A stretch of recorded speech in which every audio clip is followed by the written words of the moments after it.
El sol implacable del mediodía en Madrid se refleja de forma agresiva en las fachadas de vidrio de los rascacielos del distrito financiero, donde el asfalto parece latir bajo el calor sofocante. En medio del flujo incesante de ejecutivos apresurados y turistas distraídos, una figura pequeña y encorvada parece desafiar la lógica de esa modernidad estéril. Carmen Álvarez, con sus 72 años marcados por arrugas que narran una vida de privaciones, está sentada sobre un pedazo de cartón desgastado, sosteniendo un cartel de papel marrón donde se lee con letras temblorosas una súplica desesperada de ayuda. Sus ojos, que en otro tiempo brillaron de esperanza, ahora cargan el peso de una invisibilidad que duele más que el hambre. El contraste es violento. De un lado, relojes de lujo y zapatos de cuero italiano que resuenan contra la acera. Del otro, las manos callosas de una mujer que dio todo lo que tenía para construir un futuro que hoy la ignora cruelmente. De pronto, el ritmo frenético de la multitud parece desacelerarse para Carmen cuando un rostro familiar surge entre los trajes grises y los maletines de marca. Javier, su único hijo, camina con la postura erguida de quien ha conquistado el mundo, exhalando la confianza de un hombre que enterró su pasado bajo capas de éxito corporativo. El corazón de Carmen se acelera, una mezcla de pavor y una esperanza irracional que le quema el pecho. Ella lo reconoce al instante, no por el traje impecable ni por el perfume caro que corta el olor a contaminación, sino por el brillo en los ojos que ella misma acunó durante tantas noches. Por un segundo, sus miradas se cruzan y el tiempo en la capital española parece detenerse, creando un vacío donde solo existen una madre hambrienta y un hijo próspero bajo el juicio del sol implacable. Javier no se detiene. Su reacción es un golpe más seco y letal que cualquier palabra de desprecio, sin desviar el rostro, pero evitando un contacto visual profundo que delataría su vínculo de sangre. Mete la mano en el bolsillo de su pantalón de sastrería y saca una única moneda. Con un gesto mecánico y despectivo, la deja caer en el vaso de plástico de Carmen. El sonido del metal golpeando el fondo vacío resuena como un disparo de misericordia en el silencio entre ambos. Actúa con la frialdad de quien cumple una obligación social con un completo desconocido, un estorbo urbano que mancha la estética de su camino triunfal hacia la oficina de élite donde dirige vidas y cifras. Javier, la voz de Carmen sale como un susurro quebrado, cargado con el acento de las provincias y el dolor de toda una vida de sacrificios. Es un llamado que arrastra décadas de canciones de cuna, de platos de comida compartidos y de manos entrelazadas en hospitales públicos. El nombre de él, pronunciado por aquella mujer andrajosa, vibra en el aire caliente como una acusación silenciosa. Al oír su propio nombre salir de la boca que lo alimentó, Javier tensa los hombros, pero no mira atrás. Acelera el paso y se funde con la masa de trabajadores indiferentes, dejando tras de sí solo el polvo de la acera y a una madre que sostiene una moneda de €1 como si fuera el clavo de su propio ataúd emocional. La humillación de Carmen es pública, pero lo que más duele es la traición privada. A su alrededor, nadie percibió el drama bíblico que acaba de ocurrir. Para los transeúntes, fue solo otro ejecutivo siendo generoso con una mendiga. Sin embargo, para Carmen, aquel gesto de caridad fue la negación definitiva de su existencia. Mira la moneda de metal barato brillando bajo el sol de Madrid y siente el peso de una ingratitud que desafía la lógica sagrada de la familia española. Donde debería haber habido un abrazo o un reconocimiento, solo quedó el desprecio de un hijo que prefiere ser huérfano de una mendiga antes que heredero de una historia de lucha y pobreza. Esta escena, cargada de una crueldad silenciosa, planta la semilla de una tormenta que nadie en esa calle concurrida puede prever. Mientras Javier se aleja, creyendo haber protegido su imagen de éxito, no se da cuenta de que el destino es como una plaza circular de Madrid. Todo lo que se arroja lejos acaba regresando al punto de origen. La moneda que entregó para silenciar el del pasado será el mismo elemento que comprará su ruina. A partir de este momento, la historia de Carmen deja de ser solo un relato de abandono para convertirse en una jornada de justicia poética que sacudirá las estructuras de vidrio y acero donde se esconde el egoísmo de su hijo. Antes de continuar con esta historia tan emocionante, no olvides suscribirte al canal para no perderte el desenlace de este giro impactante y deja tu comentario aquí abajo. ¿Desde qué ciudad o país estás viendo este video? Carmen ahora camina lentamente por las callejuelas empedradas de un barrio antiguo, lejos de los rascacielos, donde el olor a café y pan recién hecho intenta, sin éxito, enmascarar el hedor de la exclusión social. Cada paso es una lucha contra la artritis y contra la sensación de que el mundo en el que ella vivió ya no existe. La España que Carmen conoce está hecha de vecinos que se ayudan, de puertas abiertas y de ancianos sentados en la acera al atardecer, pero el Madrid que ahora la rodea es un laberinto de indiferencia. Busca el refugio de un toldo, protegiéndose del viento que comienza a soplar, mientras observa a los jóvenes con sus teléfonos móviles, viviendo en un tiempo que ella ya no logra seguir. Para Carmen, la ciudad se ha convertido en un territorio hostil, donde su dignidad se mide por el aspecto de su ropa gastada y no por el valor de su historia. Su morada actual es un rincón improvisado en un albergue para personas sin hogar, un lugar donde la privacidad es un lujo olvidado y el silencio se ve interrumpido constantemente por toses secas y murmullos de desesperación. Allí, entre paredes descascaradas y sábanas que huelen a desinfectante barato, Carmen guarda sus pocos objetos en una bolsa de plástico que nunca se separa de ella. Se siente como un fantasma que camina entre los vivos, una presencia incómoda que recuerda a los demás lo que el futuro puede deparar a quienes no tienen una red de seguridad. Su vulnerabilidad no es solo física, sino una herida abierta en el alma que sangra cada vez que recuerda que tiene un hijo con una vida próspera mientras ella cuenta monedas para no acostarse con hambre. Javier, por el contrario, habita un universo de mármol y tecnología de punta, donde cada detalle de su despacho ha sido diseñado para proyectar poder e infalibilidad.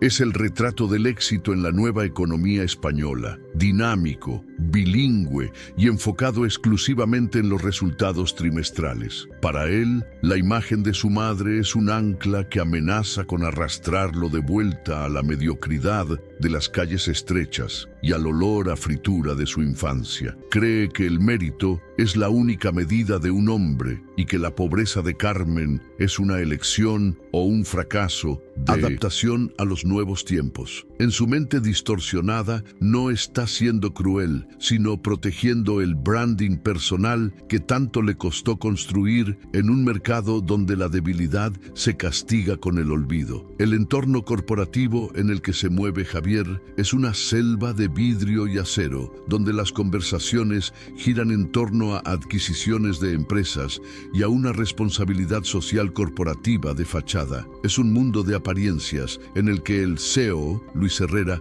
predica valores éticos en reuniones anuales, mientras los directivos compiten por ver quién logra ser más eficiente e impersonal. Javier se siente en casa dentro de esta estructura, pues le permite esconder su origen humilde bajo una gruesa capa de jerga empresarial y networking de alto nivel. Observa las fotos de su equipo y los premios en la estantería, convencido de que su vida comenzó el día en que firmó su primer contrato de alto cargo, borrando deliberadamente a la mujer que limpiaba oficinas vecinas para pagarle los estudios. La rutina de Carmen es una sucesión de humillaciones silenciosas que acepta con la resignación de quien no tiene otra opción. Acude a las filas de los comedores comunitarios, donde el vapor de las grandes ollas de guiso empaña sus viejas gafas, ocultando las lágrimas que insisten en caer. Allí no es doña Carmen, la vecina respetada que hacía las mejores tortillas del barrio, sino simplemente el número 42 en la fila del pan. La falta de amparo familiar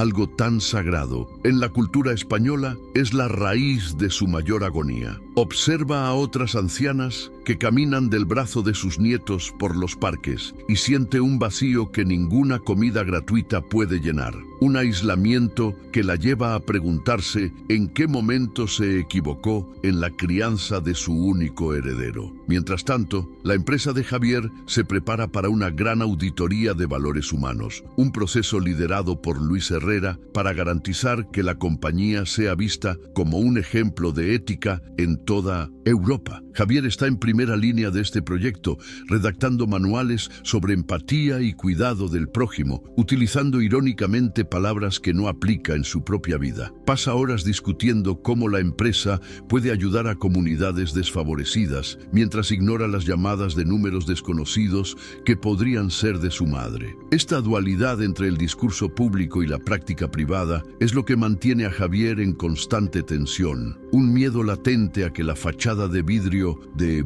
su vida perfecta se agriete y revele el secreto que esconde en el corazón de Madrid.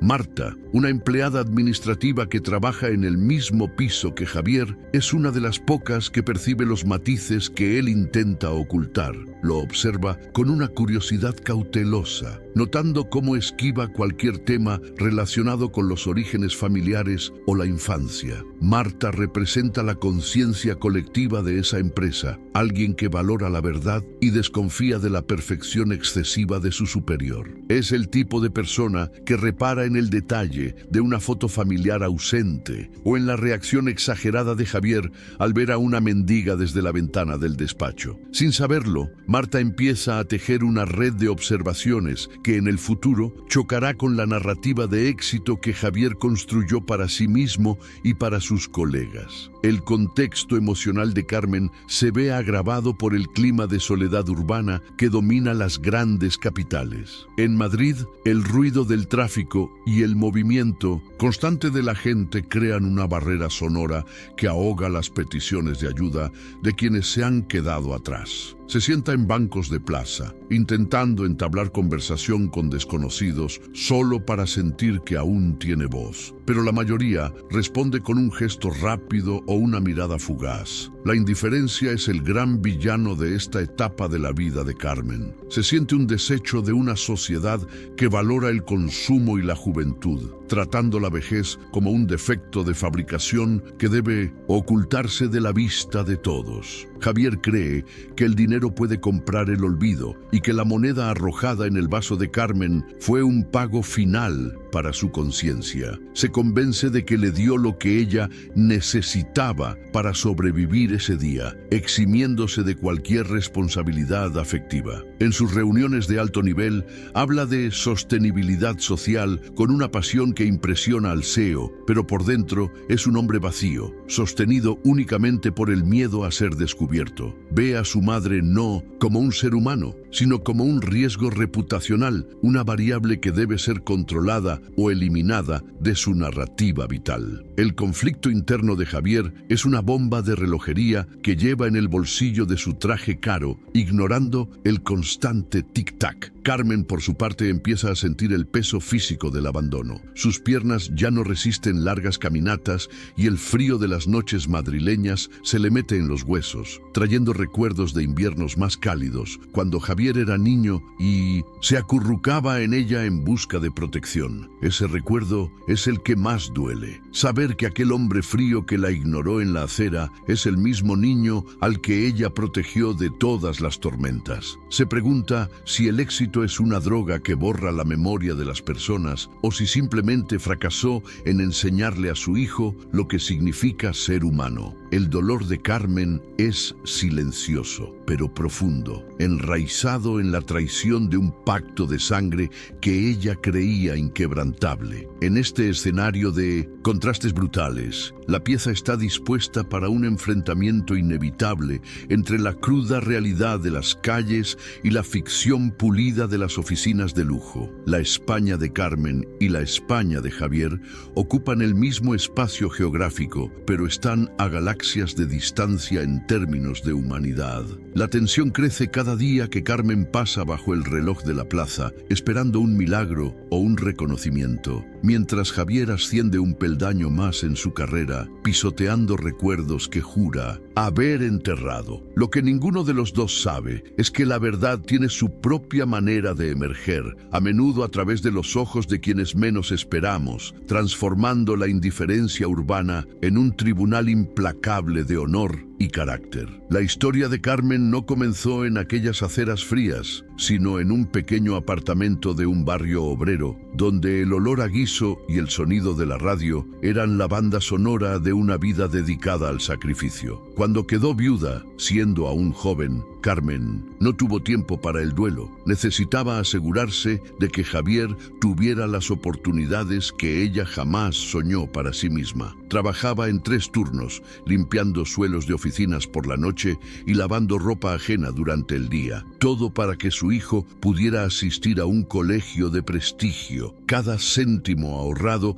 era guardado en una pequeña caja de metal, destinada exclusivamente a los libros y uniformes del niño. Para Carmen, ver a Javier estudiar era como contemplar una promesa de un futuro mejor escribiéndose ante sus ojos cansados. Javier era un niño brillante, pero desde muy temprano mostró una sensibilidad aguda hacia la diferencia de clases que lo rodeaba. En la escuela sentía la punzada de la vergüenza cuando Carmen aparecía para recogerlo, con las manos enrojecidas por el jabón y la ropa impregnada de desinfectante. Veía a sus compañeros ser recogidos en coches lujosos por padres con corbatas de seda, mientras su madre era la mujer que limpiaba las mesas del bar de al lado. Carmen, en la pureza de su corazón, creía que Javier se sentía orgulloso de su lucha, pero lo que crecía en el pecho del muchacho era un resentimiento silencioso contra la pobreza. Amaba a su madre, pero odiaba la vida que ella representaba, una vida de carencias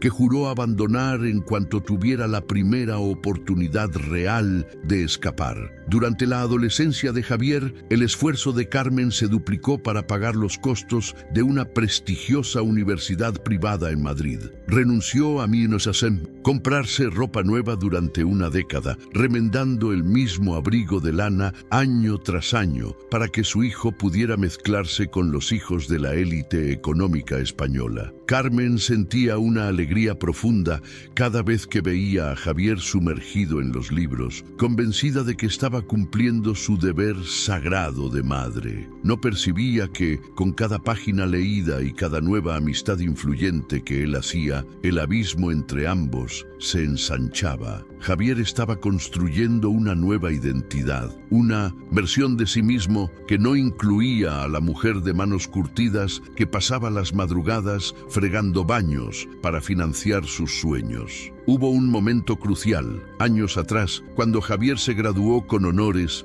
y Carmen asistió a la ceremonia con su mejor vestido, aunque estaba claramente pasado de moda. Aquella noche, entre champán y discursos sobre liderazgo, Javier sintió una incomodidad insoportable al ver a Carmen intentando conversar con los padres de sus nuevos socios. Observó las miradas de reojo y las sonrisas condescendientes dirigidas a aquella mujer sencilla, y algo dentro de él se rompió de forma definitiva. En lugar de sentir gratitud por el sacrificio monumental que lo había llevado hasta allí, sintió que Carmen era la última barrera entre él y la aceptación total en el mundo que ahora habitaba. Fue entonces cuando comenzó el proceso de borrado, un distanciamiento lento y cruel que duraría años. En los primeros años de su carrera ascendente, Javier todavía enviaba pequeñas cantidades de dinero a Carmen, pero las visitas se volvieron cada vez más raras y breves. Siempre tenía una reunión importante, un viaje de negocios o un evento de networking que le impedía pasar más de 10 minutos en el antiguo apartamento. Carmen aceptaba las excusas con una sonrisa triste, orgullosa del éxito de su hijo, pero con un vacío creciente en el pecho. satisfecho. Veía sus fotos en revistas de negocios, elegante y seguro de sí mismo, y apenas lograba reconocer al niño que lloraba por miedo a la oscuridad y que solo dormía cuando ella le sostenía la mano. El hijo que había criado estaba muriendo, dando paso a un ejecutivo que veía el afecto como una debilidad innecesaria. La crisis financiera que golpeó a España hace algunos años fue el golpe final para la estabilidad de Carmen. El pequeño edificio donde vivía fue vendido a un fondo de inversión y el alquiler subió a niveles imposibles para su modesta pensión. Desesperada, intentó llamar a Javier decenas de veces, pero él nunca contestaba o pedía a su secretaria que dijera que estaba en una conferencia internacional. Carmen sintió vergüenza de presentarse en la puerta de su lujosa oficina, temiendo perjudicar su carrera, y acabó siendo desalojada con nada más que una bolsa de ropa y sus recuerdos. Pasó las primeras noches en pensiones baratas, creyendo que su hijo acabaría rescatándola, pero el silencio de Javier fue la respuesta más clara que pudo recibir. La transición de un hogar a la calle fue un proceso de deshumanización rápida para Carmen. Descubrió que, sin una dirección fija, uno deja de ser ciudadano para convertirse en un problema administrativo. El poco dinero que había ahorrado se agotó en pocos meses, consumido por medicamentos y comidas esporádicas. Comenzó a frecuentar iglesias y albergues, manteniendo siempre la esperanza de encontrarse con Javier por casualidad y poder explicarle su situación. Carmen no quería su dinero para lujos, solo quería el derecho a envejecer bajo un techo y el amor del hijo al que tanto había protegido. Sin embargo, la realidad era que Javier había borrado su número y bloqueado cualquier recuerdo de su existencia en su nueva y brillante vida. La historia previa de Javier está marcada por una negación sistemática de sus raíces. Creó una narrativa falsa para sus compañeros de trabajo, inventando que sus padres eran diplomáticos que habían fallecido en un accidente en el extranjero. Esa mentira era su escudo contra el prejuicio social que tanto temía. Cada vez que veía a una anciana parecida a Carmen en la calle, su corazón se detenía por un segundo, no por compasión, sino por miedo a ser desenmascarado. Se convirtió en un maestro de la disimulación, entrenando su acento para eliminar cualquier vestigio del barrio obrero del que procedía. Para Javier, el éxito no consistía solo en ganar dinero, sino en la garantía de no tener que mirar jamás al pasado de pobreza que su madre representaba. Carmen, en las calles de Madrid, se convirtió en observadora de la vida que ella misma había financiado. A veces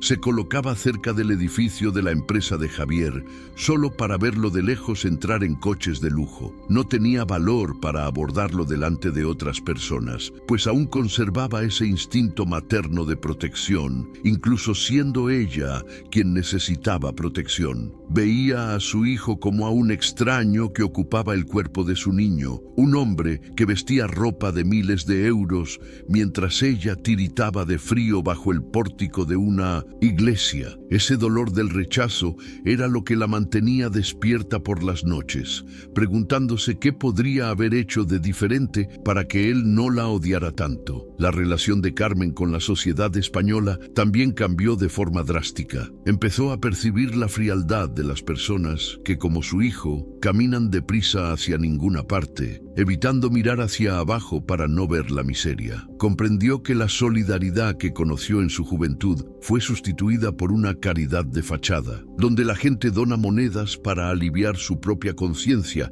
pero no tiende la mano para cambiar la realidad de nadie. Carmen añoraba una España que valoraba a sus mayores, una cultura que vio desmoronarse mientras luchaba por sobrevivir sola. Su historia era la de miles, pero el dolor era exclusivamente suyo, profundo y palpitante como una herida que no cicatriza. Por último, la historia de Carmen y Javier es el retrato de un contrato social roto. Ella entregó su presente para garantizar el futuro de él, y él utilizó ese futuro para borrar el presente de ella. El sacrificio de Carmen fue total e incondicional, mientras que la gratitud de Javier fue nula y condicionada a su estatus social. En aquella acera de Madrid, donde él arrojó la moneda en su vaso, el ciclo de la injusticia alcanzó su punto máximo. máximo. Carmen sostenía el metal frío no como dinero, sino como la prueba material de que todo su amor y esfuerzo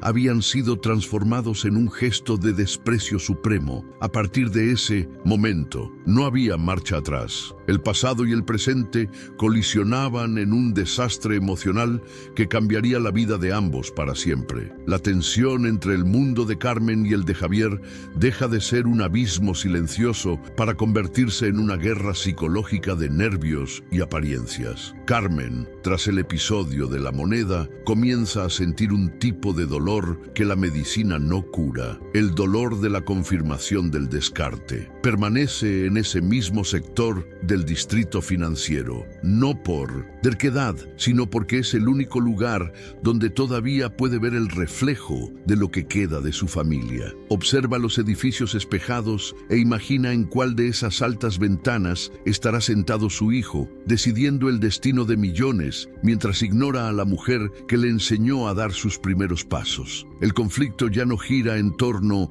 a la falta de dinero, sino al derecho de existir en la memoria de la persona a la que más amó. Javier entra en el edificio de la empresa con la sangre hirviendo y el corazón latiendo a un ritmo irregular que no consigue controlar. El encuentro en la acera lo desestabilizó más de lo que quisiera admitir. La voz de Carmen llamándolo por su nombre resuena en sus oídos como una maldición antigua. Camina por el pasillo de mármol saludando a sus colegas con sonrisas automáticas, pero por dentro se siente como un criminal huyendo de la escena de un delito. Se encierra en su lujosa oficina y mira sus manos, las mismas que Carmen besaba cuando él era pequeño, y siente una repulsión súbita. El conflicto interno de Javier es una batalla entre la preservación de su máscara social y el pavor de que su origen humilde lo arrastre fuera del Olimpo corporativo. En el albergue, Carmen conversa con un voluntario, relatando fragmentos de su historia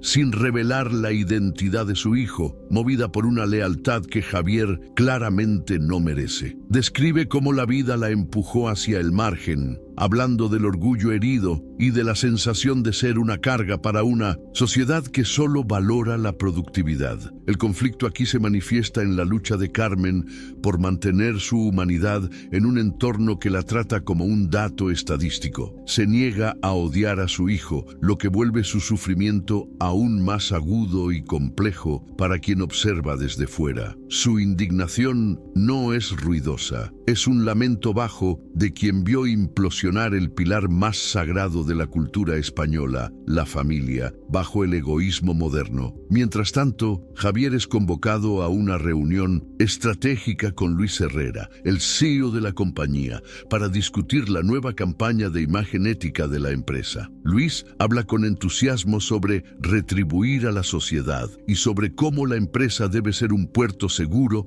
para los valores humanos fundamentales de España. Javier debe asentir y estar de acuerdo, fingiendo una empatía que acaba de asesinar en la acera de afuera. Cada palabra de Luis sobre solidaridad le suena a sarcasmo, y Javier siente el sudor frío recorrerle la espalda. El conflicto se intensifica cuando se da cuenta de que su ascenso depende de parecer un hombre de principios, justo cuando ha actuado como el más despreciable de los seres humanos. La presencia de Carmen en las inmediaciones de la empresa comienza a inquietar a Javier de manera obsesiva, transformándose en una paranoia constante. Empieza a usar salidas laterales y a pedir que el conductor lo recoja en puntos distintos, solo para evitar el riesgo de otro encuentro visual. Ve a su madre no como a una persona que sufre, sino como una mancha en un traje blanco que necesita limpiar a cualquier costo. El antagonista se revela aquí en toda su plenitud. No solo quiere que ella se vaya, quiere que desaparezca, que deje de ser un recordatorio vivo de su cobardía moral. Javier empieza a tramar formas de retirar a las personas sin hogar de esa zona, utilizando su influencia corporativa para limpiar la vista de la acera. Marta, la empleada administrativa, nota que el comportamiento de Javier ha cambiado drásticamente tras el episodio del almuerzo. Percibe su irritabilidad y cómo evita mirar por la ventana que da a la plaza donde Carmen suele quedarse. Marta es una mujer observadora, educada en valores tradicionales de respeto a los mayores, y la actitud defensiva de Javier despierta sospechas silenciosas. El conflicto comienza a infiltrarse en el ambiente laboral, no a través de palabras, sino de percepciones. Marta siente que hay algo podrido bajo la superficie pulida de Javier y su desconfianza actúa como catalizador de la tensión que flota en los pasillos de la empresa, creando una atmósfera de juicio velado. Carmen enferma levemente debido al sereno nocturno y su tos persistente la vuelve aún más vulnerable en la acera. Intenta cubrirse con una manta donada, pero el frío de Madrid parece atravesar cualquier tejido. Aún debilitada, no abandona su lugar, impulsada por la esperanza desesperada de que Javier tenga un momento de lucidez y vuelva a buscarla. El conflicto físico de Carmen con el entorno hostil refleja su conflicto emocional con el hijo. Ambos intentan matarla poco a poco, ya sea por el frío o por la indiferencia. Sostiene la moneda que él le dio como si fuera un amuleto de dolor, un objeto que simboliza el final de un vínculo que ella creía eterno. En un arrebato de rabia contenida, Javier llama a la seguridad del edificio y se queja de la presencia de mendigos en la entrada principal, alegando que perjudican la imagen de la empresa ante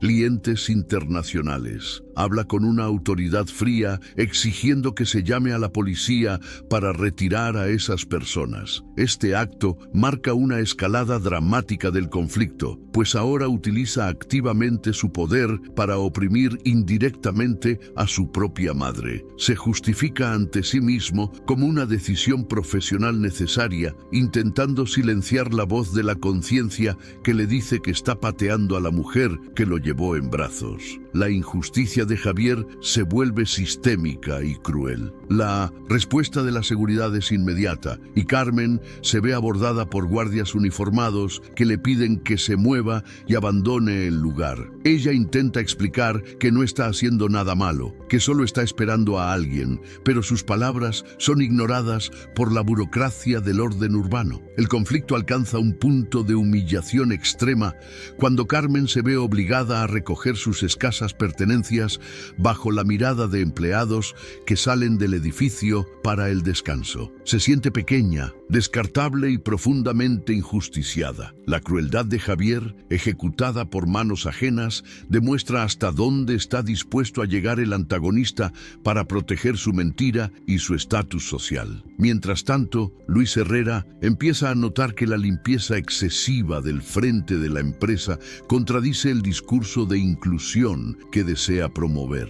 Observa desde la terraza del último piso la retirada de los ancianos y siente una incomodidad ética. El conflicto adquiere una nueva dimensión cuando el Teo comienza a preguntarse quién dio la orden de esa limpieza social. Luis valora la transparencia y la actitud agresiva de la empresa bajo órdenes de Javier empieza a generar fricción interna. Javier, sin saber que está siendo observado por su jefe, cree que está ganando la batalla contra el pasado, cuando en realidad solo está cavando un hoyo más profundo bajo sus propios pies. Carmen acaba refugiándose en un callejón lateral, exhausta y con el espíritu quebrado. Mira las luces de la ciudad y siente que Madrid la ha devorado. El conflicto ahora es de supervivencia espiritual. Comienza a preguntarse si no debería simplemente rendirse y dejar que el olvido se la lleve. La frustración del público aumenta al ver a una mujer tan digna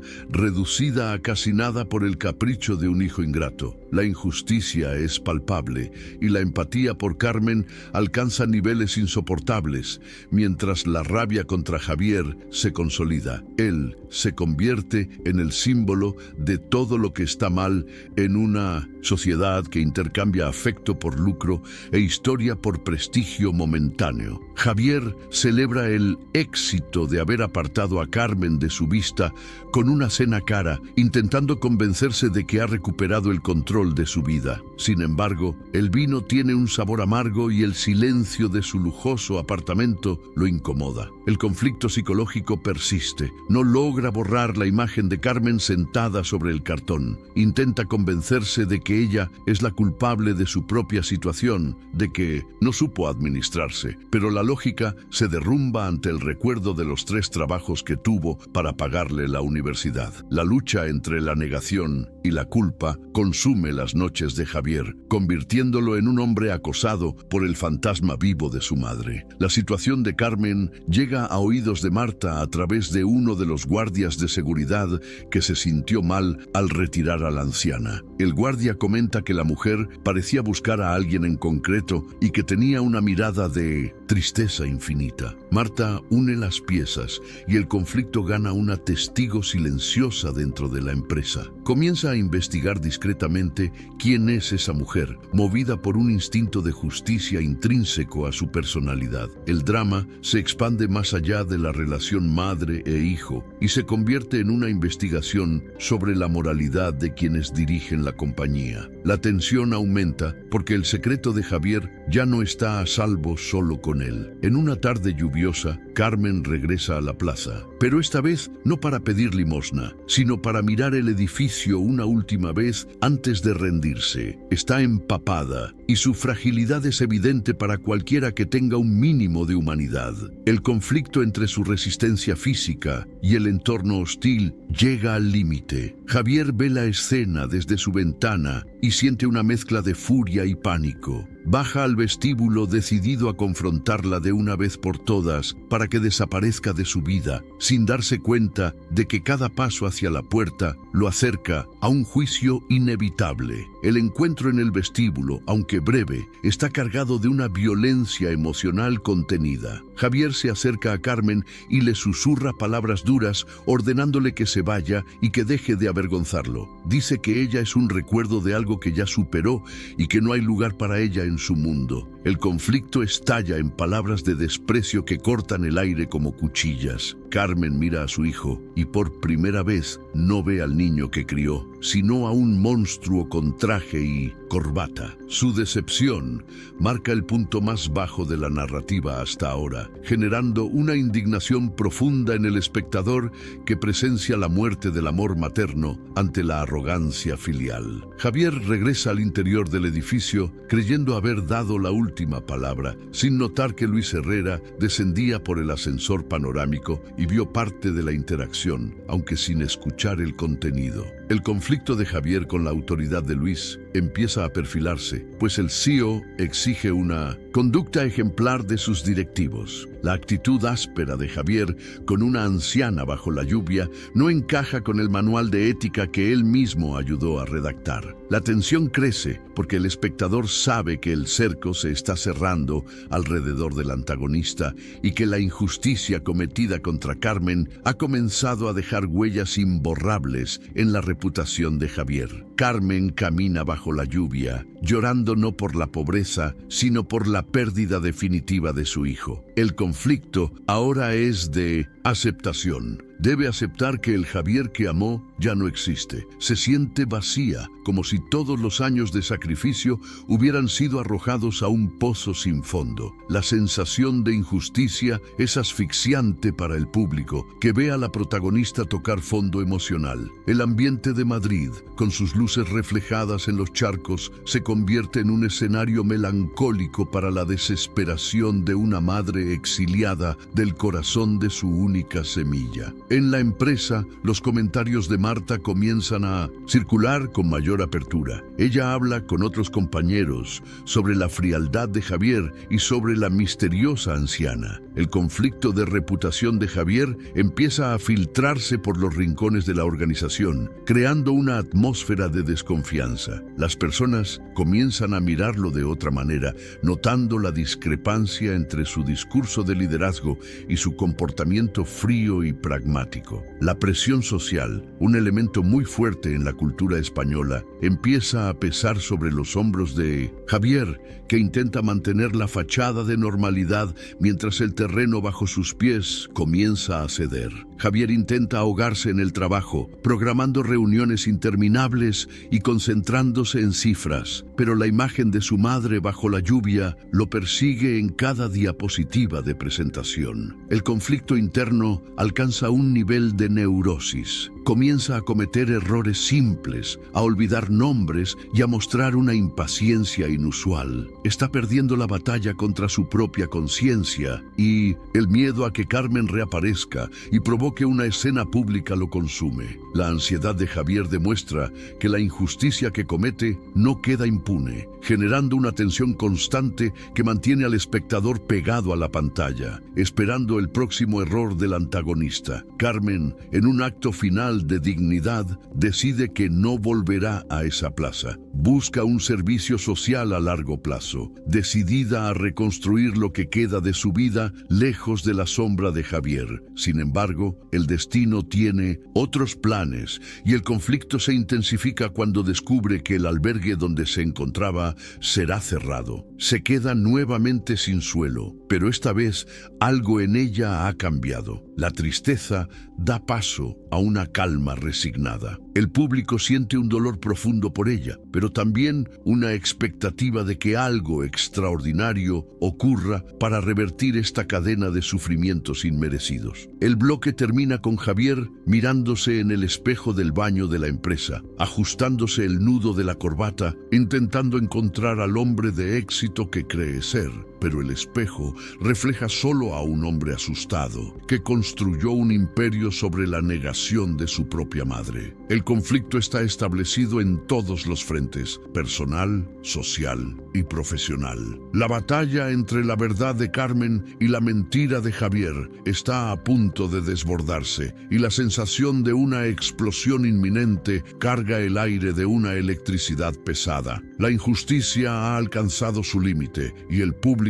está preparado para presenciar la escalada dramática que conducirá al enfrentamiento inevitable. En este punto, la historia de Carmen y Javier simboliza la lucha de toda una generación contra la ingratitud de un mundo nuevo que no tiene tiempo para el pasado. El conflicto es universal, pero profundamente español en su esencia de honor y traición familiar. Mientras Javier sale del baño para afrontar otro día de poder, Carmen se sienta en un banco del parque, mirando al horizonte, esperando que la vida le ofrezca una última respuesta. La tensión es máxima, la empatía es total, y el escenario está listo para los acontecimientos que pondrán a prueba la moralidad de todos los involucrados, transformando la acera de Madrid en un tribunal de almas. La tensión en la oficina de Javier se vuelve casi palpable cuando Luis Herrera anuncia la noticia de una auditoría externa de ética y cultura organizacional. Javier siente un escalofrío recorrerle la espalda, consciente de que su conducta reciente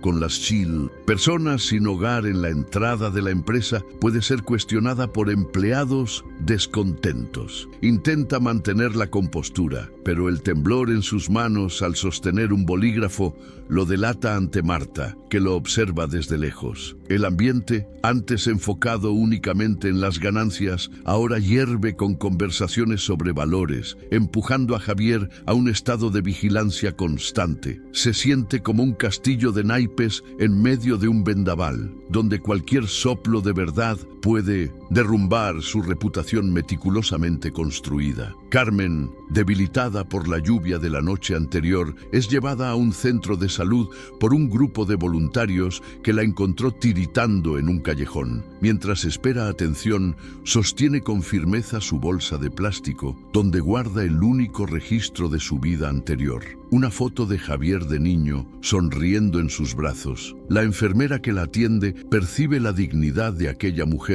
que, aun vestida con harapos, mantiene una postura de nobleza resiliente. Carmen no se queja del dolor físico, pero sus ojos revelan un cansancio que va más allá del cuerpo. Es el agotamiento de quien luchó todas las batallas y fue derrotada por su propia sangre. La injusticia de su situación empieza a adquirir rostros y nombres entre quienes intentan ayudarla en la periferia del sistema. Al día siguiente, Javier decide actuar para silenciar cualquier rumor y convoca a Marta a una reunión privada en su despacho, intentando intimidarla con su autoridad. Utiliza un tono condescendiente, sugiriendo que se concentre en su trabajo e ignore distracciones externas que no conciernen a la empresa. Marta, sin embargo, mantiene la mirada firme, percibiendo la hipocresía en las palabras de su superior, lo que solo incrementa su determinación de descubrir la verdad. Javier comete el error de subestimar la inteligencia y la brújula moral de su subordinada, creyendo que el miedo al despido la mantendría en silencio. La escalada dramática adquiere un nuevo matiz: el enfrentamiento silencioso entre el poder corporativo y la integridad individual de quien ve lo que nadie más quiere ver. El primer gran momento de agravamiento ocurre cuando Javier, en un arrebato de arrogancia, decide desechar personalmente las pertenencias de Carmen que habían quedado en la acera. Baja en un momento de poco movimiento, toma el cartón y algunos trapos y los arroja a un contenedor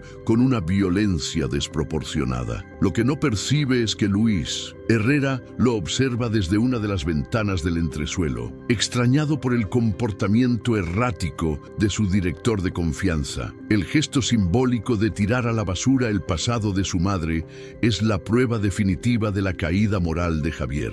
La indignación del público aumenta al ver al antagonista intentar borrar físicamente los vestigios de la existencia de quien le dio la vida. La salud de Carmen empeora y es diagnosticada con una neumonía severa, consecuencia de semanas de exposición al clima inestable de Madrid. En el hospital, delira llamando a Javier y pidiendo perdón por no haber sido una mejor madre, una escena de una tristeza devastadora que resalta su bondad intrínseca. Los médicos intentan localizar a algún familiar, pero el nombre de Javier Álvarez no figura en ningún registro de contacto de emergencia, pues él mismo se aseguró de que así fuera. La soledad de Carmen en la cama del hospital es el punto máximo de su vulnerabilidad, mientras, a pocos kilómetros de allí, su hijo brinda por un nuevo contrato millonario. El contraste entre el hospital frío y el restaurante de lujo subraya la crueldad de la situación. Marta, impulsada por una intuición persistente, decide visitar el albergue al que fueron llevadas las personas sin hogar de la plaza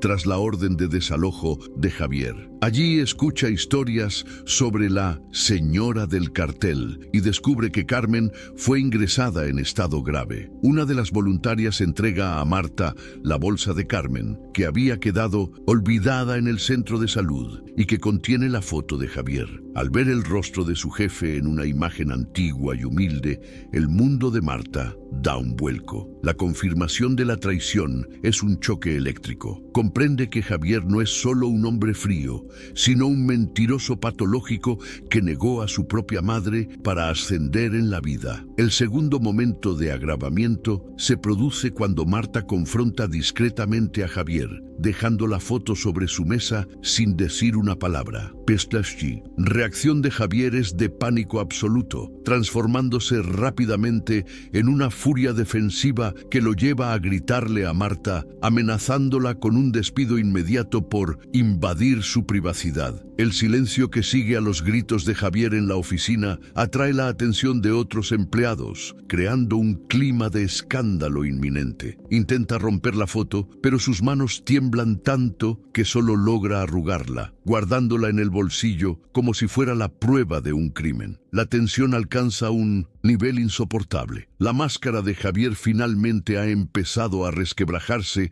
ante una testigo ocular. En este momento de extrema tensión, cuando la verdad comienza a aflorar, ¿qué harías tú si descubrieras un secreto tan terrible sobre alguien a quien admiras? Deja tu opinión en los comentarios. Queremos saber qué piensas sobre la actitud de Marta. Javier pasa la noche en vela, consumido por la paranoia de que Marta le cuente a Luis Herrera lo que ha descubierto. Empieza a tramar la manera de desacreditarla ante el CEO, preparando documentos falsos que sugieren que ella atraviesa problemas psicológicos y que inventa historias. El antagonista se sumerge en un abismo de villanía, dispuesto a destruir la carrera de una inocente para proteger su propia piel. La injusticia ahora se ramifica, alcanzando a cualquiera que se interponga entre Javier y su estatus. El público siente una frustración creciente al ver cómo la maldad de Javier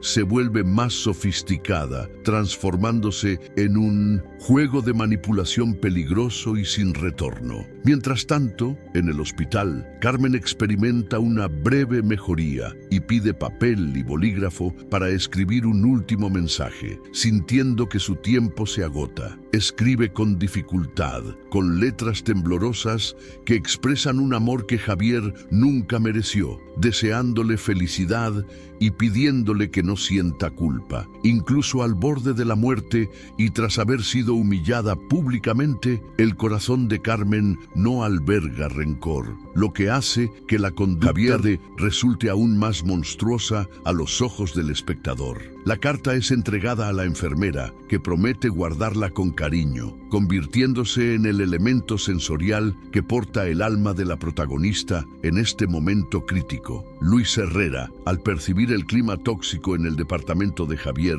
decide adelantar la reunión general sobre valores humanos, convocando a todos los directivos y subordinados. Javier lo ve como una última oportunidad para afianzar su poder, pero también como un riesgo mortal si Marta decide hablar. Se prepara para la reunión como si fuera una batalla, vistiendo su traje más caro y un discurso memorizado sobre la lealtad corporativa. El ambiente de la sala de reuniones, con sus luces LED frías y sillas de cuero, se convierte en el escenario de una ejecución moral donde la tensión se reparte en cada mirada cruzada. El ritmo de la narrativa se acelera, preparando el terreno para el tercer momento de agravamiento. El tercer momento de agravamiento ocurre durante la presentación de Javier, cuando comienza a hablar sobre la importancia de la familia corporativa y el cuidado mutuo. Marta, incapaz de contener su indignación ante tanta hipocresía, interrumpe el discurso con una pregunta serena pero letal. ¿Y qué hay de nuestra familia real, Javier? ¿Ellos también forman parte de ese cuidado? El silencio que cae sobre la sala es pesado como el plomo. Javier palidece, clava los ojos en Marta con un odio mal contenido, mientras Luis Herrera frunce el ceño, percibiendo que hay algo muy errado bajo la superficie de esa pregunta. La provocación de Marta es el detonante que faltaba para la escalada final. Javier intenta desviar el tema con una broma torpe, pero la incomodidad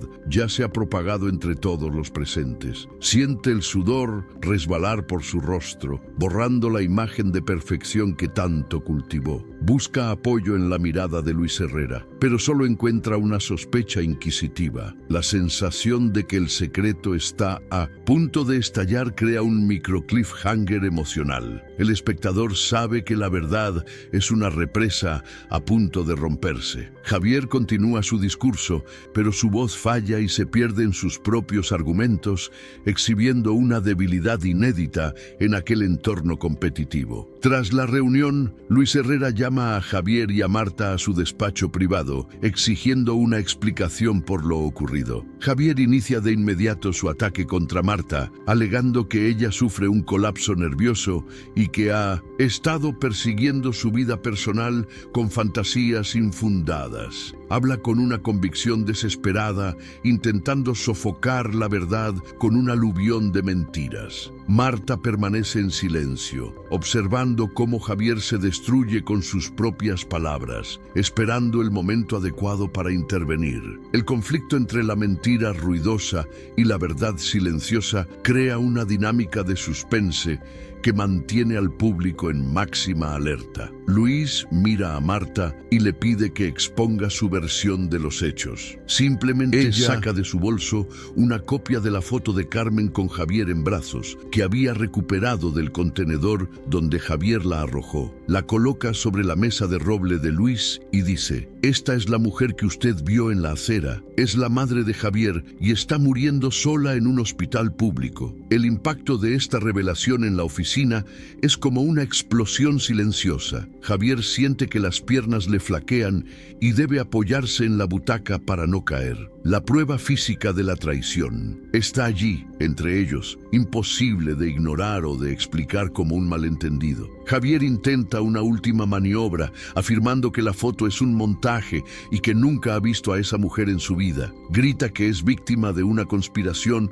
para apartarlo del cargo, su voz cada vez más histérica y menos convincente. Luis Herrera toma la foto y la observa durante largo tiempo, comparando los rasgos del niño con los del hombre que tiene delante. La decepción en el rostro del CEO es profunda y dolorosa, pues realmente creía en el potencial de Javier. La escalada dramática alcanza su punto más alto de injusticia contra Marta, ahora blanco de los insultos verbales de Javier, mientras la verdad lucha por ser aceptada por el líder de la empresa. En ese instante suena el teléfono de Luis. Es el hospital, que logró rastrear el nombre de Javier a través de una antigua denuncia de asistencia social que Marta había presentado de forma anónima días antes. La enfermera informa que Carmen Álvarez sufrió un paro cardíaco y que su estado es crítico. Luis pone la llamada en altavoz y Javier oye el nombre de su madre pronunciado en un contexto de vida o muerte dentro de su propia fortaleza de poder. El sonido de la realidad irrumpiendo en el mundo corporativo es el golpe final a la resistencia de Javier. Se derrumba en la silla, cubriéndose el rostro con las manos, mientras el silencio en la sala solo se rompe por su respiración agitada, la de un hombre desenmascarado. La injusticia cometida por Javier contra Carmen ahora se ve acompañada por su intento de destruir a Marta, lo que provoca una catarsis de rabia en el público. No es solo un mal hijo, es un profesional sin escrúpulos que utilizó su posición para oprimir a los más débiles. Luis Herrera mira a Javier con un desprecio que ninguna palabra podría expresar. El CEO comprende que la empresa que tanto ama fue el escondite de un monstruo moral. La tensión se transforma en una expectativa sombría. ¿Qué hará Luis con esta información? Y más importante aún, ¿sobrevivirá Carmen para ver que se haga justicia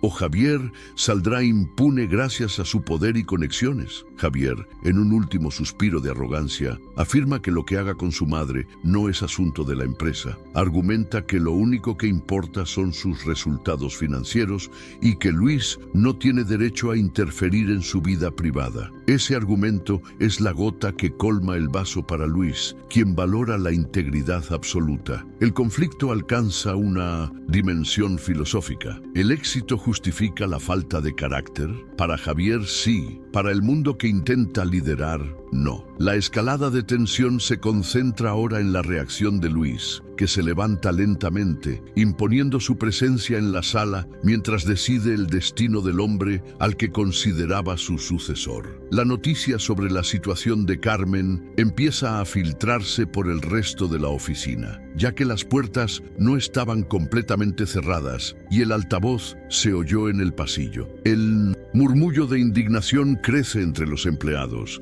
que siempre vieron a Javier como un modelo de perfección. El juicio colectivo, tan poderoso en la cultura española, comienza a manifestarse en susurros y miradas de desprecio dirigidas al despacho del CEO. Javier está cercado por dentro y por fuera. Se convierte en un paria en su propio reino, un hombre que descubre que el prestigio es una sombra que desaparece en cuanto la luz de la verdad la ilumina. Mientras tanto, Carmen lucha por cada respiración en el hospital, su mente vagando por recuerdos de cuando Javier era un bebé y dependía por completo de ella para sobrevivir. Esa conexión sensorial, el olor del bebé, el contacto de la piel, contrasta con la frialdad del hombre en que se convirtió. La narrativa alterna entre la agonía física de Carmen y la agonía social de Javier, creando un ritmo de latido que se acelera con cada párrafo. El público está emocionalmente implicado en el destino de Carmen. Carmen, deseando un milagro que le devuelva la dignidad antes de que sea demasiado tarde. La tensión es un hilo estirado al máximo,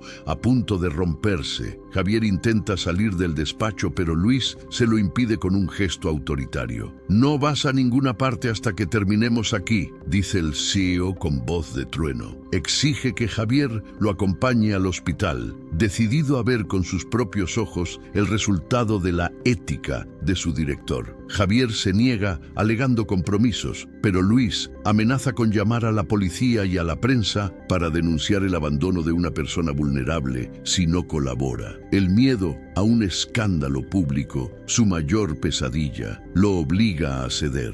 El camino de Javier hacia el hospital es su vía crucis, un regreso forzado a la realidad que intentó asesinar. Durante el trayecto en coche, el silencio entre Luis y Javier solo se rompe por la radio, que informa sobre la importancia de la solidaridad familiar en la España contemporánea. Una ironía que hiere a Javier como una espina. Mira por la ventana y ve las calles por las que Carmen caminó hambrienta, y por primera vez la magnitud de su crueldad empieza a materializarse ante él. Intenta formular excusas en su mente, pero le resultan vacías y patéticas. Luis observa al subordinado con una mezcla de lástima y asco, comprendiendo que el éxito de Javier se construyó sobre el cadáver emocional de su propia madre. La tensión en el coche es asfixiante, un preludio del enfrentamiento final en el hospital. Al llegar al hospital, la atmósfera de urgencia y el olor a antiséptico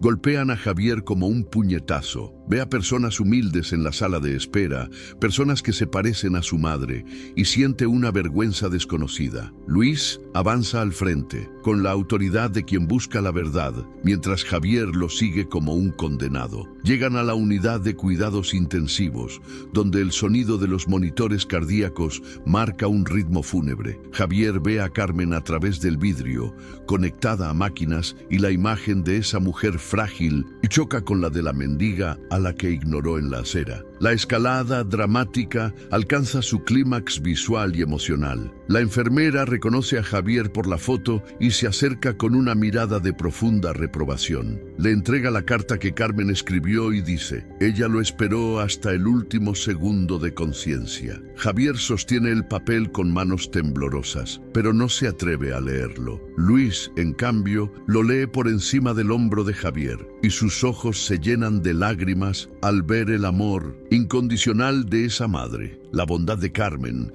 expresada en palabras sencillas, es el contraste final con la sofisticación vacía de Javier. La injusticia contra Carmen queda consumada. Dio amor hasta el final y solo recibió el frío metal de una moneda y el abandono de un hijo. Javier sufre un ataque de pánico en el pasillo del hospital. Su fachada se derrumba por completo. Llora, pero es un llanto de autocompasión y miedo a las consecuencias, no de arrepentimiento genuino, lo que aumenta la repulsión de quien observa. Luis Herrera comprende que Javier es irrecuperable y que su presencia allí es un insulto a la dignidad de Carmen. Le ordena que se aleje del lecho y que no vuelva a acercarse jamás a la empresa. El momento de agravamiento final llega cuando Javier se da cuenta de que lo ha perdido todo: el empleo, el prestigio, a su madre y su propia alma. Es un hombre vacío en un corredor lleno de dolor real. En este punto, la narrativa entra en un estado de suspensión dramática. Carmen está entre la vida y la muerte, Javier socialmente destruido, y Luis Herrera a punto de tomar una decisión que cambiará la vida de todos. El público siente una mezcla de alivio al ver a Javier sufrir y angustia por Carmen. La escalada dramática ha preparado el terreno para la virada que viene, donde la verdad no solo será revelada, sino utilizada como instrumento de justicia poética. La sensación de que el universo intenta reequilibrar la balanza moral mantiene la atención del espectador en este momento crítico. El párrafo final de este bloque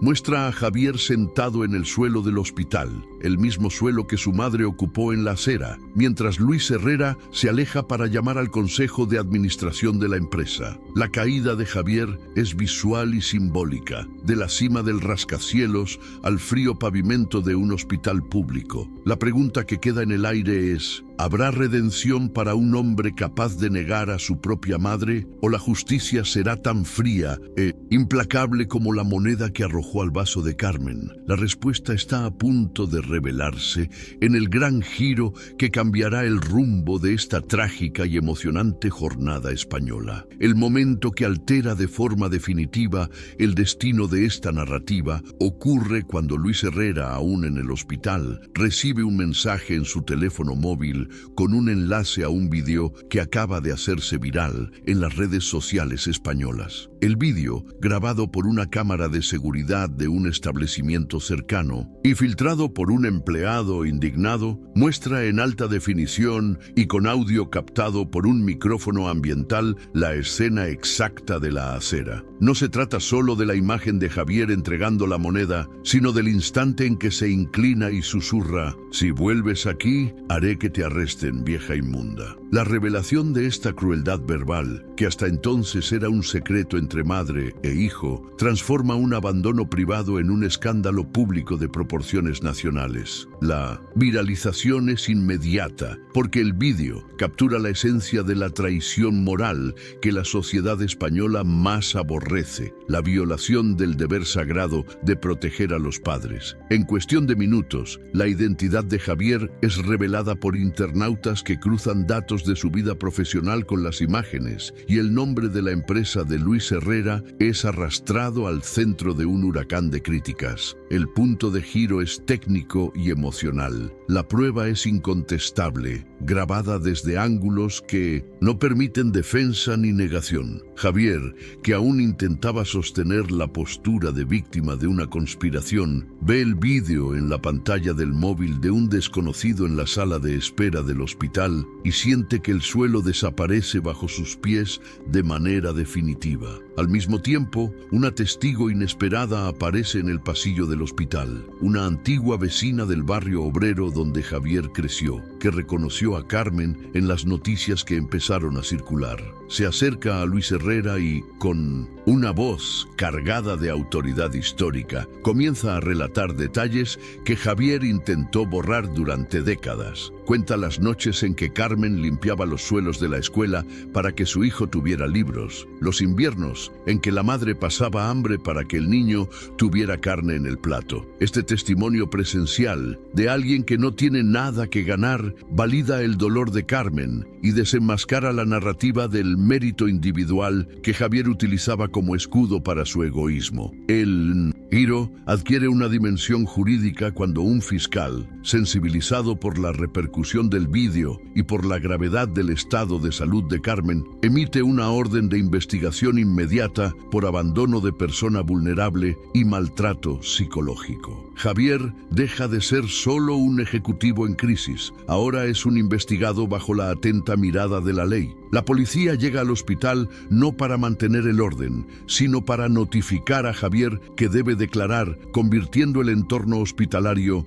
en un escenario de rendición de cuentas. La arrogancia del antagonista es sustituida por un pánico paralizante, al comprender que no puede sobornar la realidad ni usar su red de contactos para silenciar una cámara de seguridad y a una vecina honesta. Luis Herrera toma una decisión que cambia el rumbo de la empresa y de la vida de Carmen. Anuncia, a través de las redes sociales de la compañía, el despido inmediato de Javier por causa justificada, alegando que la conducta del directivo es incompatible con cualquier valor humano aceptable. Además, declara que la empresa asumirá todos los costes del tratamiento de Carmen y que, si se recupera, se le proporcionará una vivienda digna a través de la fundación de la institución. Este gesto corporativo de reparación altera la dinámica de poder, arrebatándolo de las manos del opresor y poniendo los recursos al servicio de la víctima. La empresa, que antes fue el escondite de Javier, se convierte en el instrumento de su ruina y del rescate de su madre. Surge entonces un detalle sensorial crucial cuando la enfermera regresa con los objetos personales retirados a Carmen durante su ingreso. Entre ellos hay un pequeño medallón de plata gastado por el tiempo que contiene una foto del padre de Javier. La vecina reconoce el objeto y revela que Carmen lo protegió con su propia vida durante los años de desahucios, prefiriendo pasar hambre antes que vender el único recuerdo de su marido y del padre de su hijo. Ver ese objeto de amor sacrificial, en contraste con la moneda de €1 que Javier arrojó en su vaso, es el punto de inflexión emocional que hace llorar incluso a los empleados del hospital. La prueba del amor incondicional de Carmen es la sentencia final de Javier. El rumbo de la historia cambia drásticamente cuando los médicos anuncian que Carmen, pese a la gravedad, ha mostrado una respuesta neurológica al escuchar el relato de que la verdad ha salido a la luz. Es como si la justicia actuara como el mejor de los medicamentos. La esperanza de que pueda presenciar su propia redención electriza la narrativa. El punto de giro no es solo la caída de Javier, sino la posibilidad real de que Carmen recupere su identidad y su lugar en la sociedad. El público, que antes sentía solo indignación, empieza a experimentar una catarsis al ver cómo las piezas del tablero se mueven para castigar la soberbia y honrar la humildad herida. Javier intenta huir del hospital para evitar a la prensa que empieza a aglomerarse en la puerta, pero es rodeado por gente común que lo reconoce por el vídeo. Experimenta por primera vez el peso del escarnio público que él mismo intentó infligir a su madre. No le arrojan monedas, sino miradas de repudio que queman más que el sol de Madrid. Se ve obligado a regresar al interior buscando refugio en el único lugar donde no es bienvenido, cerca del lecho de Carmen. La ironía de verse forzado a confrontar a la mujer que negó, mientras el mundo lo niega afuera, es la vuelta poética que define este bloque. Marta, la empleada que inició la búsqueda de la verdad, llega al hospital con una carpeta de documentos que prueban que Javier llevaba tiempo desviando fondos de la empresa para sostener su lujoso nivel de vida, temiendo que su origen fuera descubierto si no aparentaba ser lo suficientemente rico. Esta revelación de delito financiero, sumada al crimen moral, sella el destino de Javier. No es solo un hijo ingrato, es un defraudador. El giro es total. El hombre que se creía superior por su posición social queda expuesto como el eslabón más bajo de esa estructura, tanto ética como legalmente. El secreto que tanto protegió fue el que lo destruyó. Al leer los documentos aportados por Marta, Luis Herrera comprende que la integridad de la empresa fue salvada por una empleada sencilla, mientras era amenazada por un directivo de élite. Promueve simbólicamente a Marta en el pasillo del hospital y le pide que ayude a coordinar el apoyo a Carmen. El foco de la historia se desplaza de 1900, la destrucción de Javier, a la reconstrucción de Carmen y a la valoración de quienes actuaron con valentía. El punto de giro establece que, en esta narrativa, el éxito ya no se medirá por el cargo, sino por la capacidad de ser humano en un mundo indiferente. La balanza de la justicia ha empezado a inclinarse con fuerza del lado de Carmen. El bloque concluye con la imagen poderosa de Javier siendo conducido por la policía fuera del hospital, esposado, mientras el reflejo de las sirenas azules y rojas ilumina el cartel de Carmen, que Marta rescató de la acera y llevó consigo. El cartel que pedía ayuda es ahora el símbolo de una victoria moral que toda España está presenciando. El Hijo de Oro se dirige a comisaría y la Madre Invisible está a punto de despertar a una nueva vida. La verdad ha triunfado sobre la mentira y el escenario queda perfectamente preparado para el clímax, donde el enfrentamiento final entre la luz y la sombra revelará la última y más profunda lección de este viaje trágico y emocionante. El clímax irrumpe en el silencio estéril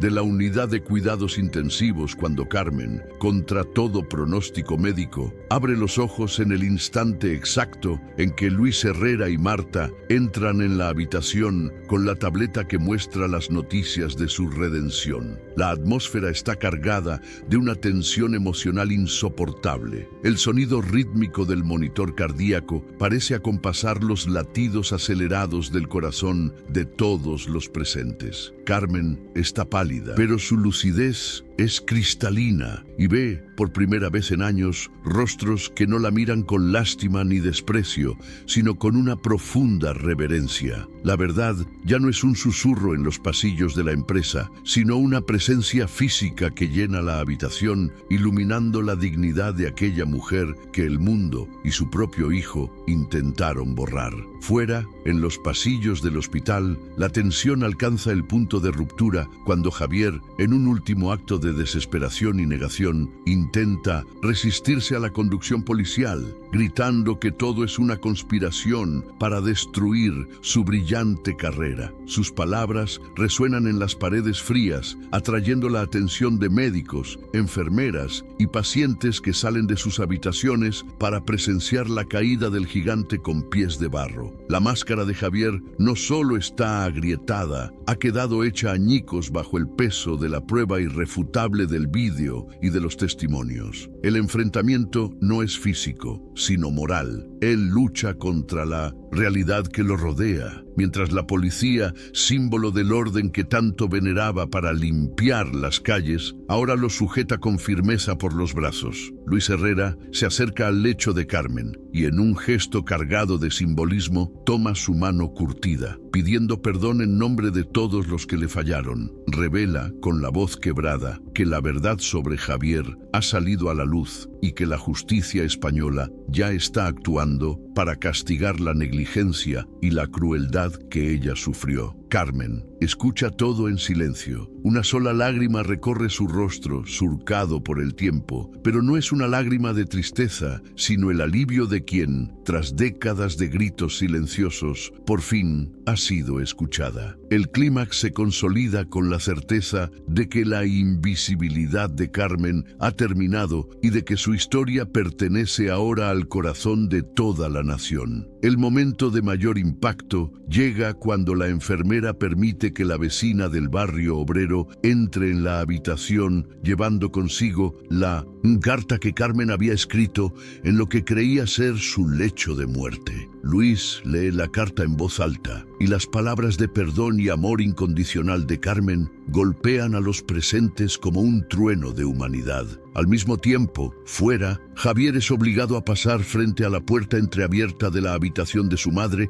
mientras es conducido a comisaría. Sus ojos se cruzan con los de Carmen por un breve segundo a través del cristal de la UCI. En la mirada de la madre ya no hay odio, solo una compasión profunda que hiere más a Javier que cualquier esposa o sentencia judicial. La verdad financiera sobre los desvíos de Javier se expone de manera simultánea en una rueda de prensa improvisada por Marta en el vestíbulo del hospital. Detalla cómo la codicia del antagonista no tenía límites y cómo utilizaba la imagen de la empresa para encubrir un rastro de mentiras y abandono familiar.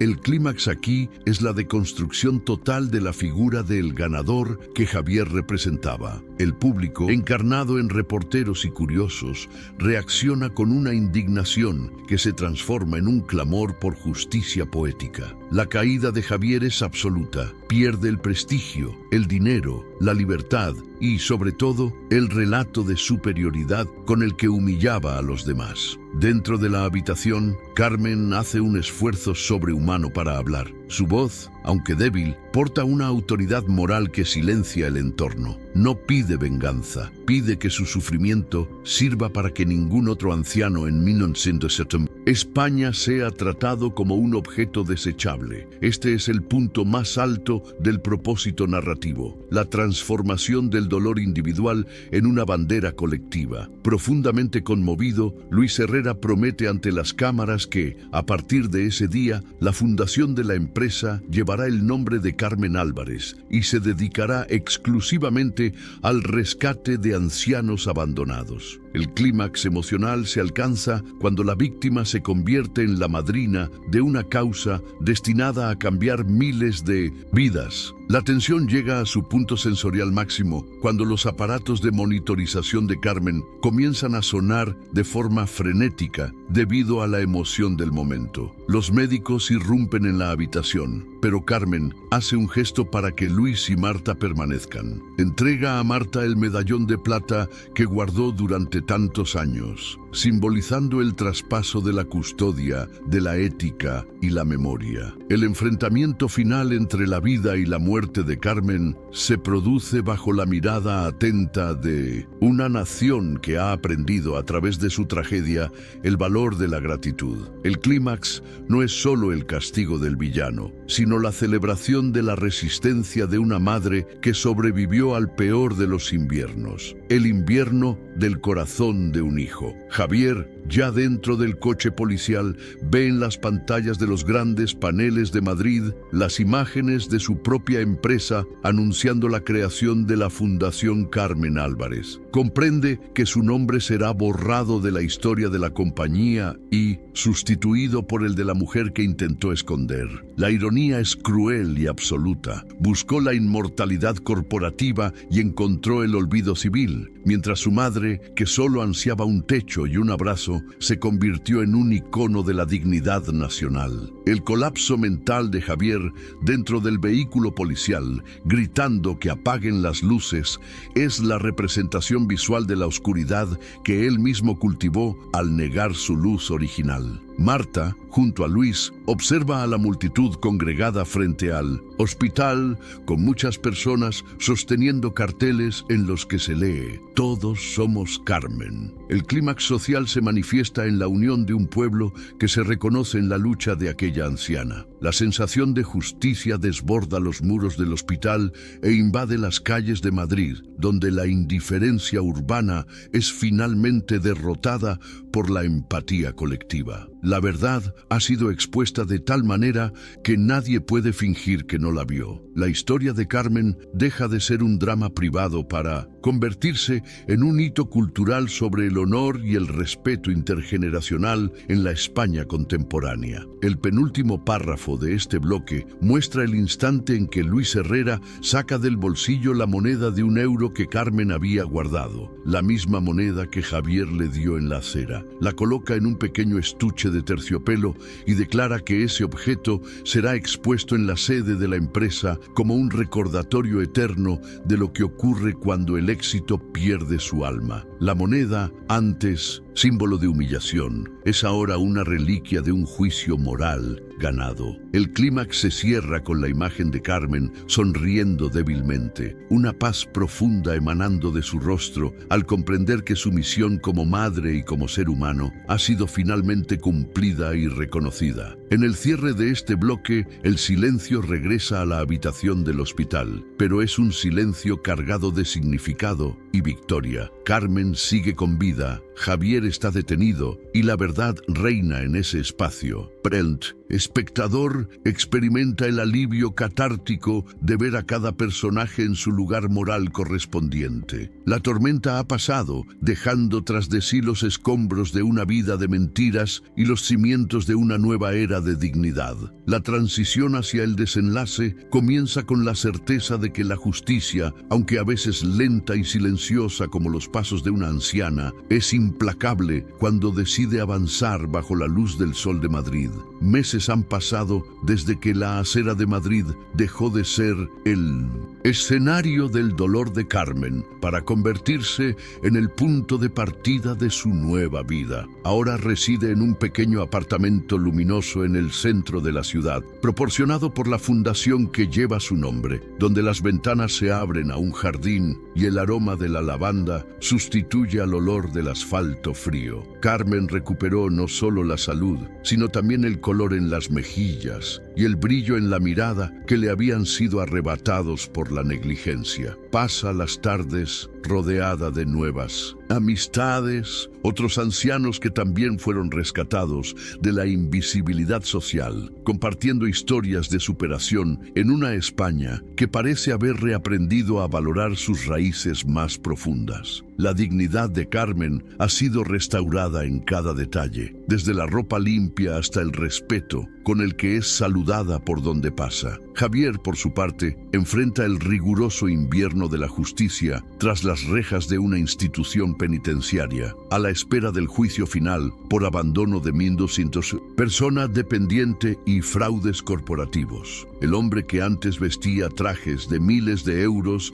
ahora lleva el uniforme gris de la prisión, y el prestigio que tanto protegió se ha transformado en una infamia que lo persigue en cada conversación con sus abogados. Sus antiguos aliados corporativos desaparecieron como humo, y descubrió que, sin poder ni dinero, no es más que el reflejo del vacío moral que cultivó durante años. La consecuencia de sus actos es la soledad absoluta, una ironía amarga para quien tuvo en sus manos el amor más puro del mundo y eligió cambiarlo por una fachada de cristal que terminó por hacerse añicos. La Fundación Carmen Álvarez se ha convertido en un referente en Madrid, funcionando como un centro de acogida y reintegración para ancianos que enfrentan el abandono familiar. Luis Herrera, fiel a su promesa, destina una parte significativa de los beneficios de la empresa a garantizar que nadie más tenga que pedir ayuda con un cartel de cartón en las puertas del distrito financiero. La sede de la fundación exhibe en una urna de cristal en la entrada la famosa moneda de €1, que sirve como advertencia silenciosa para todos los ejecutivos que cruzan sus puertas. El éxito sin humanidad es la forma más pobre de existencia. El legado de Carmen trascendió su propia historia y provocó cambios en las leyes de protección a los mayores en España, asegurando que el cuidado intergeneracional sea un deber jurídico y moral. Marta ocupa ahora un cargo directivo enfocado en la responsabilidad social y la gobernanza ética, siendo la voz de la conciencia dentro de la organización que Javier estuvo a punto de destruir. Visita a Carmen con regularidad y ambas desarrollaron un vínculo que va más allá de lo profesional. Marta se convirtió en la hija de corazón que la vida le regaló a Carmen como recompensa por su resiliencia. Juntas planifican charlas para jóvenes universitarios sobre la importancia de no olvidar jamás los orígenes, enseñando que la verdadera ascensión social no consiste en subir peldaños pisoteando recuerdos, sino en llevar consigo a quienes pavimentaron el camino. Marta es la prueba viva de que la valentía de una sola persona puede romper un ciclo de injusticia sistémica y transformar la realidad de toda una comunidad.